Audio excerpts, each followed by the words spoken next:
好，来继续来看高雄有一个民众伫南马坑来骑车，青灯要来正月，因为有行人要过路，就甲机车动落来，互人先行。结果伊的后壁有一台警车甲二喇叭，了后这个警车佫跨过双黄线，违规来超车，刷落来佫紧急打档啊，害这个骑士差一点就为警车的后车道甲挤落。这个骑士是话要气死，抓去甲检举。交通大队讲，这台警车确实是违规来驾驶，会依法来处罚。这个我都摆经过高雄南马坑，只要看到人动落来，互人骂一声。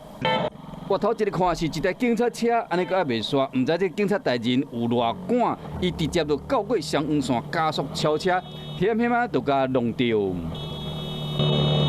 这个骑奥多的人惊一条二喇叭，想袂到警察车佫较无客气，打档啊，会险啊弄掉。这款逼车行为的单位是桥仔头拖吊分队姓林的分队长，主管单位交通大队出面替伊讲话。后方的机车有暗鸣一声长喇叭，那我们同仁误认那个是不是有民众要请求协助，所以他就踩踏刹车降低速度，骤然停车停车在车道上。